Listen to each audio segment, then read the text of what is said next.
Hello friends, welcome to Rida kitchen. இன்றைக்கி நம்ம பார்க்க போகிறது ஈவினிங் ஸ்நாக்ஸ் கொழலாப்பம் பார்க்க போகிறோம். குழந்தைகள்லாம் ஸ்கூல் விட்டு வரும்போது ஈஸியாக செஞ்சு கொடுக்குற ஒரு ஸ்நாக்ஸ் ஐட்டம். இது எப்படி செய்யலான்னு பார்க்கலாம். வீடியோக்குள்ளே போகிறதுக்கு முன்னாடி மறக்காமல் ரிதா சேனலை சப்ஸ்கிரைப் பண்ணிக்கோங்க. ஓகே ஃப்ரெண்ட்ஸ், வாங்க வீடியோக்குள்ளே போகலாம். ஃபஸ்ட்டு நம்ம இதுக்கு ஒரு மாவு ப்ரிப்பேர் பண்ண போகிறோம். அதுக்கு எடுத்துருக்கிறது பச்சரிசி எடுத்திருக்கேன். இந்த மாதிரி பச்சரிசி எடுத்து நம்ம இதை 1 டம்ளர் பச்சரிசி எடுத்திருக்கேன். இதை நல்லா நம்ம கழிஞ்சு ஒரு கிட்டத்தட்ட ஒரு 3 ஹார்ஸ் இதை நம்ம ஊற வச்சுக்கணும். இது நல்லா ஊறினோன்னே நம்ம ஒரு காட்டன் துணி எடுத்து அதில் நம்ம இதை நல்லா தண்ணியெல்லாம் வடிய விட்டு நிழல்லே உலர்த்தணும். இது ஒரு மணி நேரம் இந்த மாதிரி காட்டன் துணியில் போட்டு நிழல்லே அப்படியே நம்ம வச்சிடணும். இது அப்படியே இருக்கட்டும். அடுத்து நம்ம ஒரு தேங்காய் பால் பேஸ்ட் ரெடி பண்ண போகிறோம். அதுக்கு எடுத்துருக்கிறது 1/4 மூடி தேங்காய், ஒரு அரை டீஸ்பூன் ஜீரகம் எடுத்துருக்கு, அப்புறம் ஒரு 6 சின்ன வெங்காயம். இதெல்லாம் போட்டு நல்லா மிக்சியில் கிரைண்ட் பண்ணிவிட்டு இதை நம்ம தண்ணி ஊற்றி தேங்காய் பால் எடுக்க போகிறோம். இந்த மாதிரி பேஸ்ட்டாக அரைச்சிட்டு இது கூட ஒரு அரை டம்ளர் தண்ணி ஊற்றி தேங்காய் பால் எடுத்துக்கலாம். இந்த தேங்காய் பால் தான் இந்த கொழாப்பத்துக்கு நல்ல ஃப்ளேவர் கொடுக்கும். இந்த மாதிரி கெட்டியான திக்கான தேங்காய் பால் எடுத்துக்கலாம். இப்போ அரிசி நல்லா உலர்ந்துருச்சு. இதை நம்ம மிக்சியில் போட்டு நம்ம ட்ரிப் பண்ணிக்கலாம். ட்ரிப் பண்ணி நல்ல நைஸான பேஸ்ட்டாக அரைச்சிக்கணும். இதுக்கு எவ்வளோக்கு எவ்வளோ நைஸாக அரைக்கிறோமோ அவ்வளோக்கு எவ்வளோ இந்த கொழாப்பம் சூப்பராக இருக்கும். இது நல்லா நம்ம ஜலிச்சு எடுத்துக்கலாம். நல்ல நைஸாக இருக்கணும் பேஸ்ட்டு. நம்ம சின்ன கண்ணுள்ள ஜல்லடையில் நம்ம ஜலிச்சு எடுத்துக்கிறணும். இது எவ்வளோக்கு எவ்வளோ நைஸாக அரைச்சிருக்கோ அவ்வளோக்கு அவ்வளோ கொழாப்பம் நல்லா மொறுமொறுன்னு வரும்.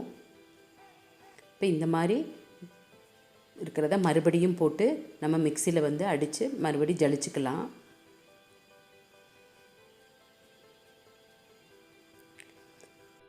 மாவு ரெடி ஆயிடுச்சு. அடி கனமான பாத்திரத்தை எடுத்து அதில் நம்ம எடுத்துருக்க தேங்காய் பாலை ஊற்றி, மாவு 1 டம்ளர்னால் 2 டம்ளர் தண்ணி கணக்கு. இப்போ மீதத்துக்கு நம்ம தண்ணி ஊற்றி அலசி ஊற்றிக்கலாம்.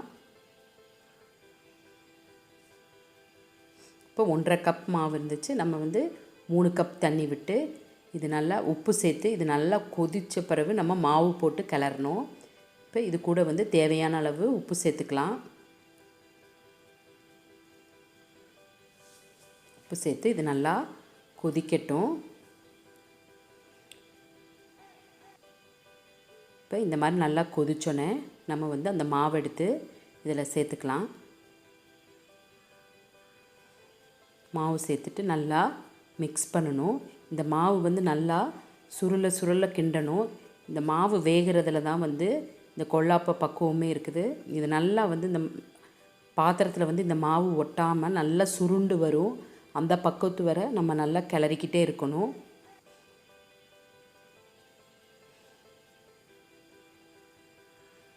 இந்த மாவெல்லாம் இந்த தண்ணியில் வெந்து அப்படியே நல்லா சுருண்டு வரும்.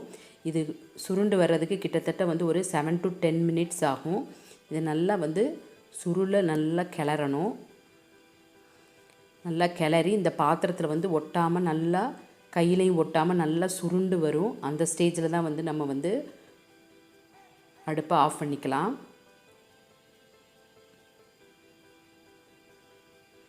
பாருங்கள், உங்களுக்கே தெரியும். இப்போ எல்லாம் மாவு ஒட்டி ஒட்டி பிடிக்குது. மாவு நல்லா வெந்தோடனே அந்த பாத்திரத்தில் ஒட்டாமல் நல்லா சுருண்டு வரும்.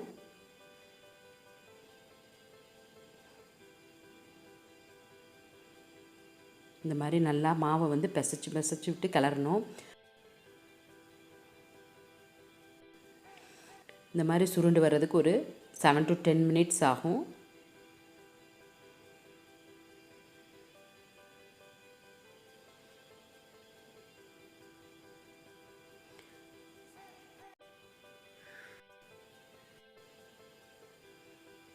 இப்போ மாவு ரெடி ஆயிடுச்சு. இப்போ கையிலே ஒட்டாமல் வருது. மாவு ரெடி ஆயிடுச்சு. நம்ம இந்த மாவு சூடு ஆறுறதுக்குள்ளே நம்ம இந்த மாவு பச்சை தண்ணியை போட்டு நல்லா கையில் தொட்டு தொட்டு நல்லா பிசையணும். இது கூட வெள்ளை எள்ளு கொஞ்சம் ஒரு 2 டீஸ்பூன் சேர்த்துட்டு நம்ம தண்ணி தொட்டு தொட்டு இந்த மாவை வந்து நல்லா மாவு ஒன்று சேர்றத வரை நல்லா பிசையணும்.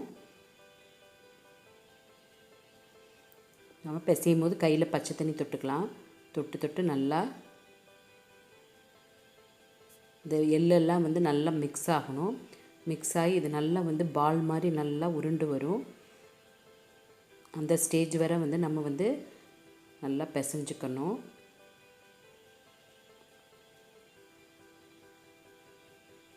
இப்போ இந்த மாதிரி நல்லா பிசைஞ்சு எடுத்துக்கணும். எடுத்துட்டு பாருங்கள், இந்த மாதிரி சாஃப்டாக இருக்கணும். நம்ம சப்பாத்தியை விட கொஞ்சம் பெரிய சைஸ் மாவு எடுத்துட்டு நல்லா உருட்டி நம்ம வந்து அரிசி மாவு போட்டு அதை நல்லா சப்பாத்தி மாதிரி நல்லா எவ்வளோக்கு எவ்வளோ நைஸாக பரத்த முடியுமோ அவ்வளோக்கு எவ்வளோ நைஸாக பரத்தணும். நம்ம மாவு நல்லா வெந்தால் தான் இந்த மாதிரி நல்லா பரத்த வரும். அதனால் மாவு நல்லா வேகணும்.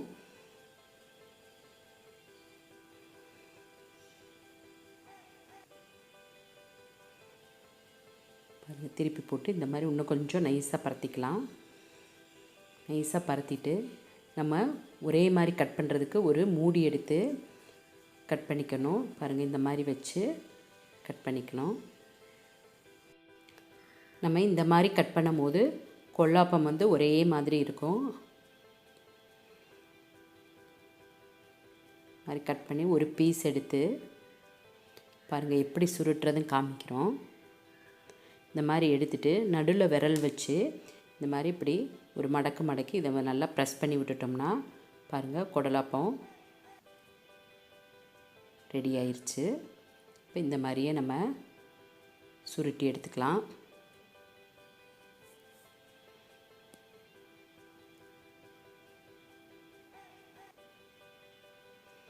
இந்த மாதிரி எல்லாத்தையும் சுருட்டி எடுத்துகிட்டு நம்ம எண்ணெயில் போட்டு பொரிச்சுக்கலாம். தேவையான அளவு எண்ணெய் ஊற்றி எண்ணெய் நல்லா காஞ்சோன்னே நம்ம அதை போட்டு பொரித்து எடுத்துக்கலாம்.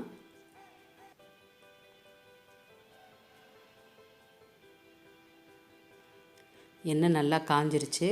நம்ம ஒவ்வொன்றா போட்டு எடுத்துக்கலாம். ஒன்று போட்டோன்னே அது மிதந்து மேலே வரும். அந்த ஸ்டேஜில் வந்து நம்ம வந்து அடுத்ததை போட்டுக்கலாம். போட்டோன்னே எண்ணெய் நல்லா காஞ்சிருந்துச்சுன்னா அது டக்குன்னு மேலே வந்துடும். இப்போ நம்ம போட்டுட்டு அதை லைட்டாக திருப்பி திருப்பி விட்டுக்கலாம். திருப்பி விட்டுட்டு கொஞ்சம் செவந்தோடனே நம்ம எடுத்துக்கலாம்.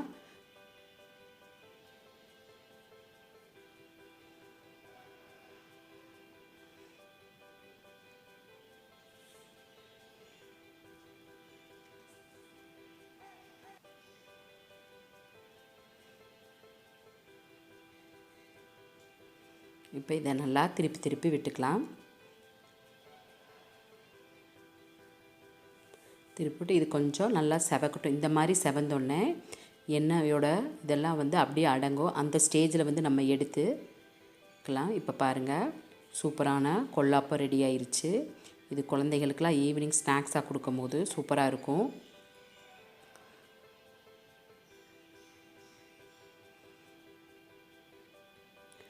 பாருங்கள், சூப்பராக ரெடி ஆயிடுச்சு. இது நல்லா முறுமுறுன்னு இருக்கும்.